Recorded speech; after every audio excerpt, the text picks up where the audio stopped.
अरविंद केजरीवाल और मनीष सिसोदिया ही नहीं, पूरी की पूरी आम आदमी पार्टी सत्येंद्र जैन को ईमानदार बताती रही है। लेकिन जैसे ही ईडी ने जैन के करीबियों के ठिकानों पर छापा मारा, जैन गैंग का काला खजाना निकलने लगा। ईडी ने जैन के करीबी के घर से ₹3.25 करोड़ रुपए कैश और काफी मात्रा में सोना बरामद किया है। इस छापेमारी में 133 सोने के सिक्के भी मिले हैं।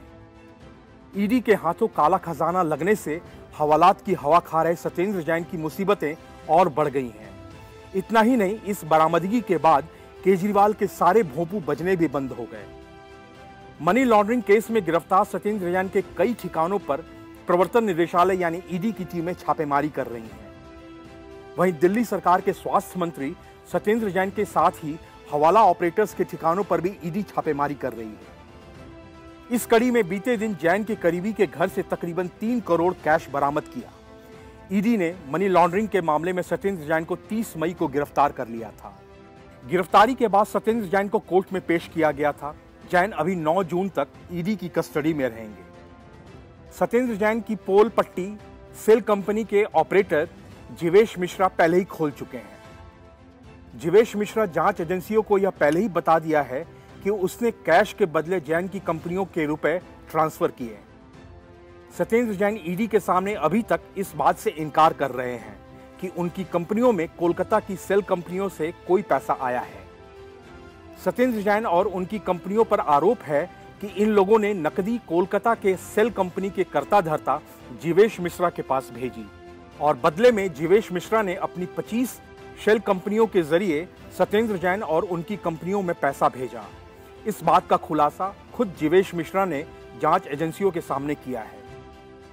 सूत्रों का कहना है कि सत्येंद्र जैन और उनकी कंपनियों को लेकर आयकर विभाग ने लंबी चौड़ी जांच की थी और इस जांच के दौरान उनके सहयोगियों से पूछताछ भी की गई। आयकर विभाग की जांच को लेकर भाजपा और उसके मंत्री अब सीधे सीधे उन पर उंगली उठा रहे हैं। सत्येंद्र जैन के खिलाफ सीबीआई आय से अधिक संपत्ति मामले में आरोप पत्र कोर्ट के सामने दाखिल कर चुकी है, जिससे उनको अपने सरकारी पद पर रहने के दौरान अवैध तरीके से माल कमाने का आरोपी बनाया गया है। Bureau report, news of India. 2 महीने पहले हुए पंजाब विधानसभा चुनाव के प्रचार के दौरान आम आदमी पार्टी और उसके मुखिया अरविंद केजरीवाल पर विपक्ष से लेकर कई लोगों ने खालिस्तान को कथित समर्थन देने का आरोप लगाया था। अब ये आरोप सच थे या झूठ, ये तो जांच का विषय है। लेकिन आम आदमी पार्टी के सत्ता में आने के बाद से पंजाब में खालिस्तान की मांग ने खुलेआम सर उठाना शुरू कर दिया है। पिछले 2 महीनों में राज्य भर में कई जगह खालिस्तान के पोस्टर नजर आए हैं। तो वहीं अब 6 जून को ऑपरेशन ब्लू स्टार की बरसी पर स्वर्ण मंदिर के गेट तक पहुंचे सैकड़ों की संख्या में लोगों ने खालिस्तानी नारेबाजी की। इस दौरान लोगों ने अपने हाथों में नंगी तलवारें और खालिस्तानी आतंकी जरनैल सिंह भिंडरावाले के पोस्टर लिए हुए थे। इन लोगों ने जरनैल सिंह भिंडरावाले के बैनर और पोस्टरों को लहराते हुए स्वर्ण मंदिर के अंदर घुसने की कोशिश की, लेकिन उन्हें गेट पर ही रोक दिया गया। इसका वीडियो भी वायरल हो रहा है। 42 सेकंड के वीडियो में सैकड़ों सिखों को हाथों में नंगी तलवारें और पोस्टर लेकर नारेबाजी करते देखा जा सकता है। गौरतलब है कि 6 जून के दिन ही 38 साल पहले 1984 में सेना का ऑपरेशन ब्लू स्टार समाप्त हुआ था। इस दिन सेना ने अमृतसर स्थित स्वर्ण मंदिर में सेना ने आतंकी जरनैल सिंह भिंडरावाले को ढेर कर उसे आतंकियों के चंगुल से मुक्त कराया था। इसीलिए सवाल उठ रहे हैं कि भगवंत मान के नेतृत्व में आम आदमी पार्टी के सत्ता में आने के बाद से आखिर खालिस्तान की बढ़ती मांगों का क्या राजनीतिक निहितार्थ भी है।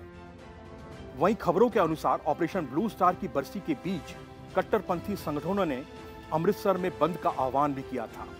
दल खालसा नाम के कट्टरपंथी संगठन ने हर जगह ऑपरेशन ब्लू स्टार के विरोध में पोस्टर चस्पा किए हैं। मामले की गंभीरता के मद्देनजर अमृतसर में 7,000 जवानों की तैनाती की गई थी। बावजूद इसके खालिस्तानी समर्थक स्वर्ण मंदिर तक पहुंच गए। इससे पहले पंजाब के मुख्यमंत्री भगवंत मान ने ऑपरेशन ब्लू स्टार की बरसी से पहले स्वर्ण मंदिर में माथा टेका और फिर अकाल तख्त के जत्थेदार यानी हरप्रीत सिंह के साथ बंद कमरे में बैठक की। हालांकि अंदर किस तरह की बातें हुई इसका खुलासा नहीं हो सका। वहीं कट्टरपंथी सिख संगठनों बब्बर खालसा, शिरोमणि अकाली दल अमृतसर समेत कई अन्य खालिस्तानी समर्थकों ने आज़ादी मार्च निकाला था। इस दौरान भी खालिस्तान की आज़ादी की मांग के नारे लगाए गए थे। कुल मिलाकर भगवंत सरकार जब से सत्ता में आई है, पंजाब में कानून व्यवस्था दिन ब दिन बिगड़ती जा रही है। तो वहीं खालिस्तान की उठती मांगों ने सरकार के सामने एक नई समस्या खड़ी कर दी है। कहीं ऐसा न हो कि जरूरी कार्रवाई करने में सरकार देर कर दे और पंजाब वापस चरमपंथी उग्रवाद के दौर में पहुंच जाए। Bureau report, news of India. Rajya Sabha चुनाव से पहले बुरी तरह घिरी कांग्रेस अब गंदे राजनीतिक खेल खेलने लगी है। राजस्थान में राज्यसभा चुनाव से पहले अपने एक एक विधायक को बचाने में जुटी कांग्रेस अब भाजपा के विधायकों को तोड़ नहीं पाई तो उन्हें वोटिंग से रोकने के लिए जेल पहुंचाने की साजिश रच रही है। कोटा केशवराय पाटन से विधायक चंद्रकांता मेघवाल को थाने में तलब किया जा रहा है और उन पर गिरफ्तारी की तलवार लटक रही है। चंद्रकांता को 2017 के एक पुराने केस में नोटिस जारी की गई है। उनके घर पर चस्पा इस नोटिस में उन्हें मंगलवार को सुबह 11 बजे तक महावीर नगर थाने में उपस्थित होने के लिए कहा गया था। राजनीतिक जानकारों का मानना है कि राज्यसभा चुनाव की वोटिंग से पहले गहलोत सरकार द्वारा भाजपा विधायकों को दबाने के लिए यह पैंतरे इस्तेमाल किए जा रहे हैं। विधायक को धारा 41A के तहत नोटिस दिया गया है। वहीं विधायक चंद्रकांता का कहना है कि वो अभी जयपुर बाड़ाबंदी में है, इसलिए थाने पर उपस्थित नहीं हो सकती। गौरतलब है कि राजस्थान में कांटे की टक्कर चौथी सीट के लिए है। चौथी सीट के लिए जहां एक तरफ कांग्रेस के यूपी के नेता प्रमोद तिवारी खड़े हैं तो वहीं दूसरी तरफ भाजपा के समर्थन से निर्दलीय उम्मीदवार सुभाष चंद्रा मैदान में हैं। कांग्रेस के लिए जरूरी है कि उसके 108 विधायक एकजुट रहें। वहीं तिवारी को जिताने के लिए उसे 1 दर्जन से ज्यादा विधायकों के समर्थन की जरूरत होगी जो गहलोत सरकार को सपोर्ट कर रहे हैं। इसके अलावा 3 आरएलपी विधायक और 2 बीटीपी और सीपीएम के हैं और 1 विधायक आरएलडी का है। सुभाष चंद्रा को 11 वोट की और जरूरत होगी जबकि तिवारी को 15 वोट चाहिए। सुभाष चंद्रा को भाजपा के 30 सरप्लस वोट और आरएलपी के 3 विधायकों के वोट मिल सकते हैं। इस दौरान बसपा लीडरशिप ने गवर्नर और स्पीकर के पास यह अर्जी भेजकर मामले में ट्विस्ट ला दिया है कि कांग्रेस के साथ विलय करने वाले उसके 6 विधायकों को वोटिंग से रोक दिया जाए। साथ ही बसपा ने पहले व्हिप जारी करते हुए कहा था कि उसके 6 विधायक निर्दलीय उम्मीदवार को वोट करें। कांग्रेस ने अपने और समर्थक विधायकों को उदयपुर के एक होटल में भेजा है। बहरहाल राजस्थान में राज्यसभा चुनाव जैसे जैसे करीब आ रहे हैं, राजनीतिक दांव पेच तेज होते जा रहे हैं। हालांकि विधायक चंद्रकांता मेघवाल को जारी नोटिस पर अब सियासत भी तेज हो गई है। भाजपा नेताओं ने इस कार्रवाई को गलत बताया और कहा है कि कांग्रेस सरकार लगातार भाजपा के नेताओं और विधायकों को निशाना बना रही है। राज्यसभा में चुनाव के पहले कांग्रेस सरकार इस तरह के हथकंडे अपना रही है। भाजपा विधायक के खिलाफ हो रही कार्रवाई को लेकर भाजपा नेताओं ने इसे गलत बताते हुए अपना विरोध दर्ज करवाया है। दरअसल 20 फरवरी 2017 की शाम को महावीर नगर पुलिस ने चालान बनाने को लेकर एक व्यक्ति पर कार्रवाई की थी। उस समय विधायक चंद्रकांता मेघवाल रामगंज मंडी से विधायक थी। वो अपने पति नरेंद्र मेघवाल और कार्यकर्ताओं के साथ महावीर थाने पहुंचकर पुलिस कार्रवाई का विरोध कर रही थी। इसी दौरान विधायक पति ने तत्कालीन सीआई श्रीराम के गाल पर थप्पड़ जड़ दिया। इसके बाद थाने में हंगामा हो गया और देखते ही देखते थाना अखाड़े का मैदान बन गया। इसके बाद पूरी रात भाजपा के नेता और हजारों की संख्या में कार्यकर्ता महावीर नगर थाने पर जुट गए थे। इस मामले में दोनों पक्षों की तरफ से रिपोर्ट दर्ज हुई थी। Bureau report, news of India. Kashi Vishwanath Gyanvapi मस्जिद के अंदर शिवलिंग मिलने के मुद्दे पर हो रही बहस में भाजपा प्रवक्ता नूपुर शर्मा ने एक धर्म विशेष के खुदा को लेकर टिप्पणी कर दी तो आम लोगों से लेकर दीन दुनिया की भावनाएं इतनी आहत हो गईं कि भाजपा ने एक्शन लेते हुए अपनी ही पार्टी की प्रवक्ता नूपुर शर्मा को पार्टी से सस्पेंड कर दिया। लेकिन सवाल है कि क्या हिंदुओं की भावना आहत करने पर किसी को कोई सजा दी जाएगी और कोर्ट इसका संज्ञान लेगा? ताजा मामले में उत्तर प्रदेश विधान परिषद के नेता प्रतिपक्ष और सपा एमएलसी लाल बिहारी यादव ने ज्ञानवापी मामले में भगवान शिव पर टिप्पणी करते हुए विवादित बयान दिया है और इसका वीडियो सामने आने के बाद लोग बेहद भड़के हुए हैं।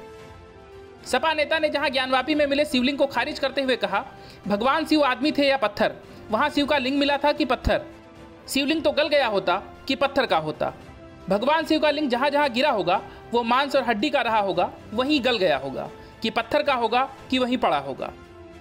समाजवादी पार्टी के नेता लाल बहादुर यादव का वीडियो ट्वीट करते हुए अब लोग सवाल पूछ रहे हैं कि क्या सपा के एमएलसी लाल बिहारी यादव की भगवान शिव पर चौंकाने वाली घृणित टिप्पणी जो करोड़ों हिंदुओं की आस्थाओं पर चोट करती है, क्या ऐसे गंदे व्यक्ति को अखिलेश यादव पार्टी से निकालेंगे?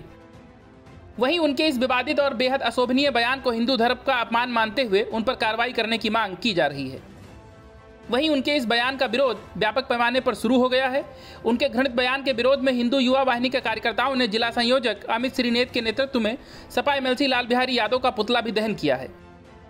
खबरों के अनुसार हिंदू युवा वाहिनी का कहना है कि विधानसभा के नेता प्रतिपक्ष लाल बहादुर यादव ने हिंदुओं की भावनाओं को ठेस पहुंचाई है और वो इसके लिए माफी मांगे। अगर उन्होंने माफी नहीं मांगी तो हिंदू युवा वाहिनी व्यापक प्रदर्शन कर विरोध जारी रखेगी।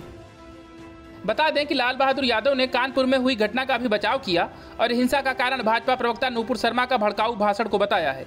उन्होंने कहा कि भाजपा के लोग इस तरह से बोलकर दंगे कराते हैं। भाजपा सरकार का मुद्दा हिंदू मुस्लिम मंदिर मस्जिद है, उनको विकास से कोई लेना देना नहीं है। Bureau report, news of India.